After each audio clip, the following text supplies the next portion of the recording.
Do you like to juice? I don't, but I have a juicer, and we're going to find out what it can do with acrylic pouring. The design is really interesting, and I'm just really curious to see how it's going to go. Hopefully, it's not a total disaster, but you never know with me, right? But before I go any further with this video, I need to say that we have a giveaway to do. I have 5 sets from Colourarte. They are either primary elements or the interference colors, and I need to give those away. So please comment on this video if you want to be considered, and make sure you're a subscriber. That's it. No hoops to jump through or barricades to jump over. Just subscribe and comment. We have the Bright Bloom set, we have the Winter Lights set, we have the Dragonfly set, then we have the 5-piece interference set and a 5-piece interference sparkle set. So that's what the giveaway is for. I am very thankful to Colourarte for sponsoring my channel, and thankful to all of you for watching. Which, speaking of, I would like to personally thank Becky Smith, Angela DeChatel, Dorothy Benichow, and Deanna Roselle. I hope I did not mispronounce your names. If I did, I apologize. Thank you so, so very much for your love and support, your donations. And to the rest of you, thank you for watching me. I truly appreciate your view. I truly appreciate you using my Amazon link to do all of your Amazon shopping, whether it be for art supplies or not. It helps the channel tremendously because, you know, a couple pennies here and there adds up. So thank you, thank you, thank you for doing that. And let's just do this. Let's get to juicing, shall we? This is the only time I'm healthy in my life, is when I juice paint. Here we go. Here we go, everybody. This is the juicer. So what I'm going to do is, obviously you can't use the bottom part. Not yet, anyway. Give me a little time to rectify that situation.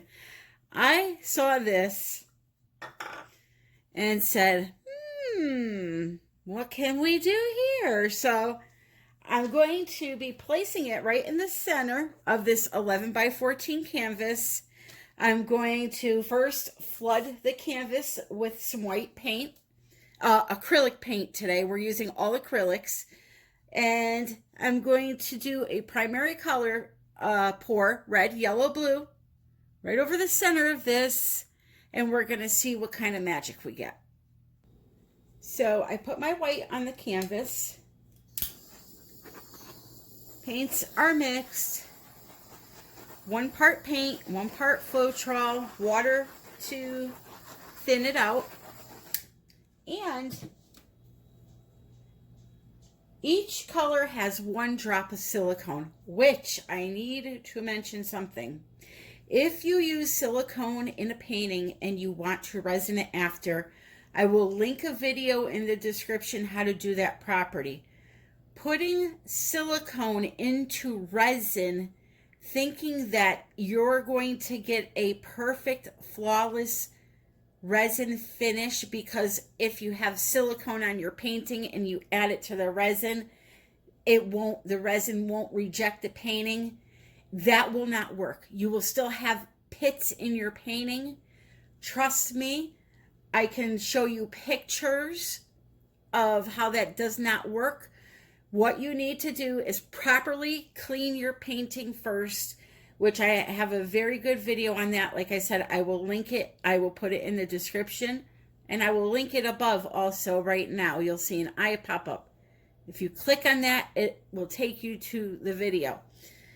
Some people think that if you have silicone in the painting, that resin will reject and it won't work. You'll have pits in your painting no matter how much you clean it. Now, here is the truth of the matter. If you clean it once, you're going to get some pitting. If you clean it twice, you're going to get less pitting. If you clean it 3 times, you're going to have hardly no pinning at all. But you're always going to have to do 2 layers of resin if you use silicone in a painting.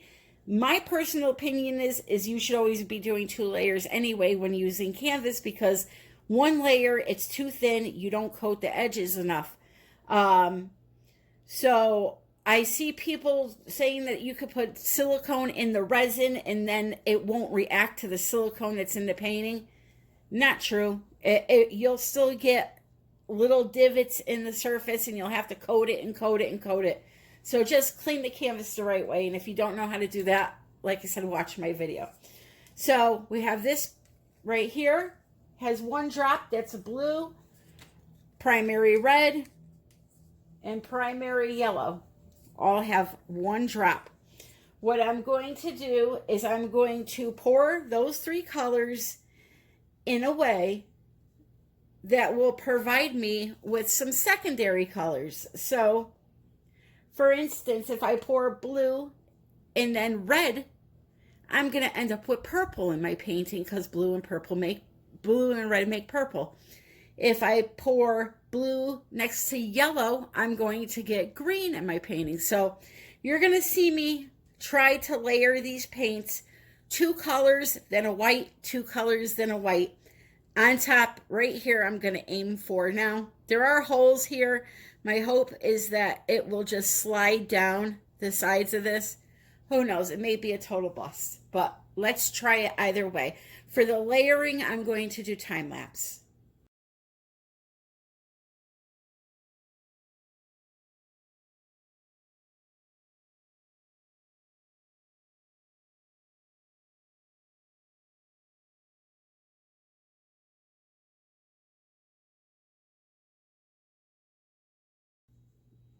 Okay, so we got a whole bunch of a greenish blue color in this one.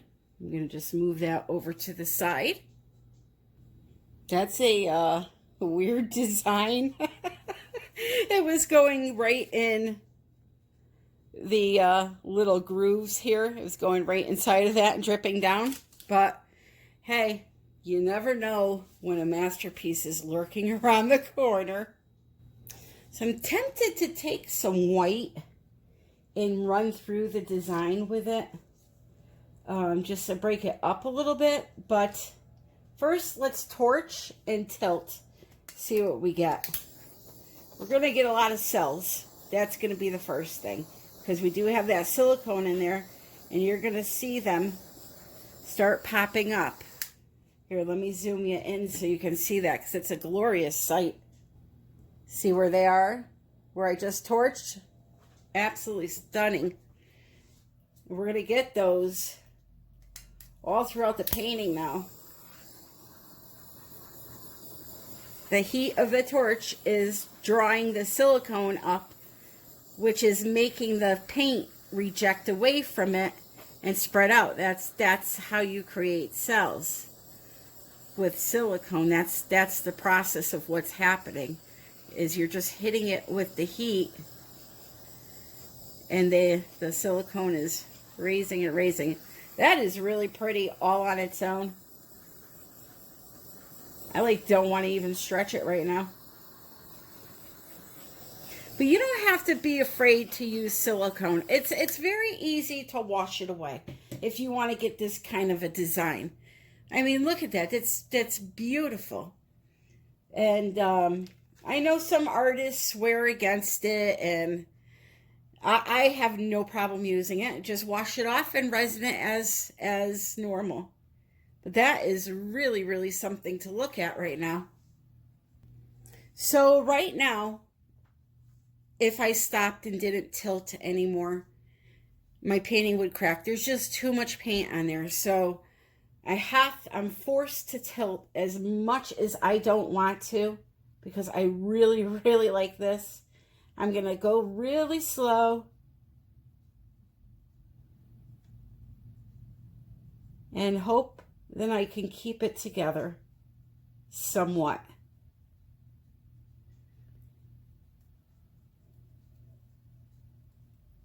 Just slowly stretch.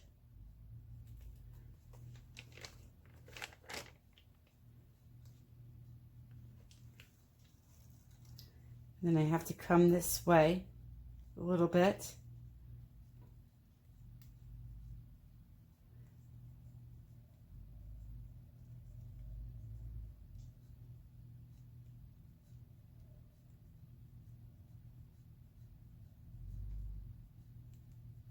It looks like a C anomaly. So I'm going really slow.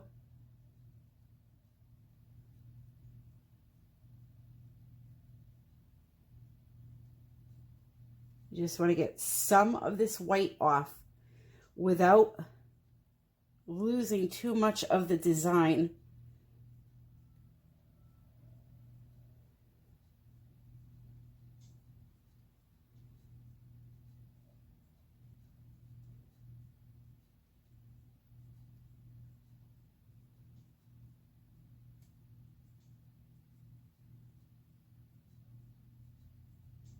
So now this is the tricky part because I need to get this side here off, but I don't want to lose a lot of that design. So just going very, very slow. And you got to kind of watch the angles. I don't see how I'm going to be able to do it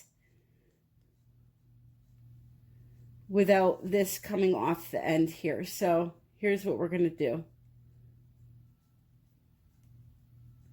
We're going to go that way.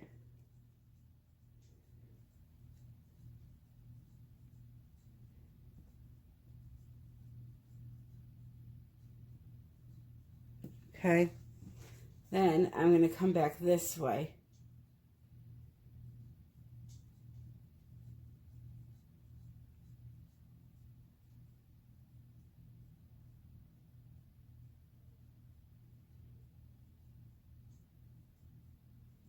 And then this end over here, I'm going to have to shush it off.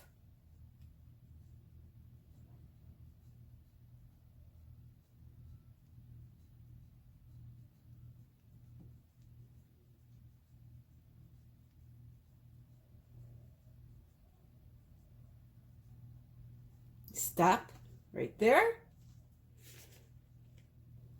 Come back.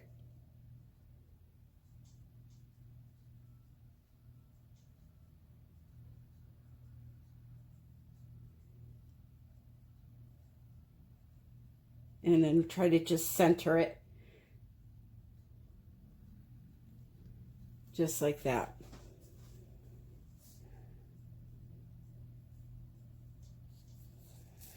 Now, if you want to, you can take a straw and you can blow out these little ends here to make it a little wispy. Look at these cells. Another thing too, if after you torch, you can go through with the, after you stretch, you can go through with the torch again and see if you can get any more little areas to pop up. But you know something, I like this the way it is. I don't want to mess with the structure. I don't want to blow out little wispies. I want to just leave it whole the way it is. The only problem I have is there's a little spot of red right there, which is now gone, or so I thought.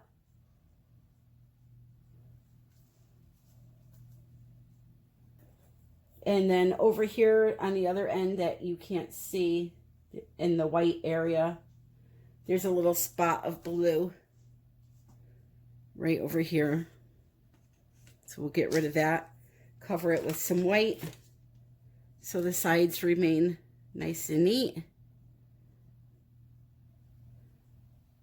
My tape is on the back of the painting, so the painting stays clean on the back.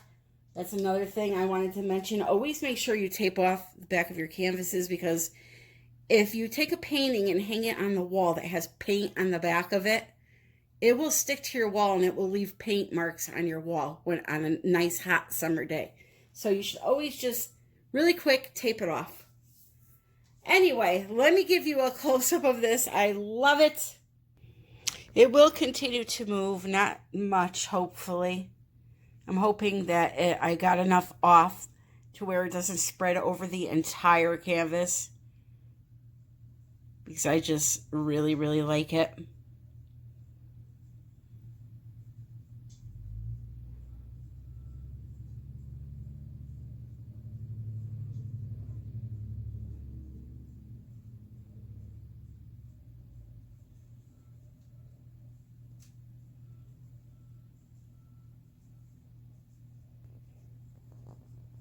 I think it's wonderful.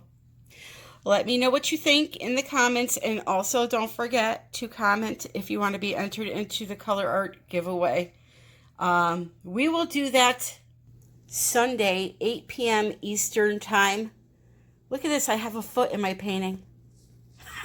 I don't know if you see it or not, but right here. Doesn't that look like a foot with a lifesaver on it? His feet must be stinky. Oh my God, that's so funny. So Sunday, 8 p.m. Eastern Standard Time, so 5 o'clock for the West Coast, I will go live and announce the winners of that giveaway. So be sure to comment, guys. I love, love, love you all. Don't forget to check out my Etsy shop for available art. And if you see something that's not in the Etsy shop, just email me, artbytammy@yahoo.com. I love you all, and happy pouring.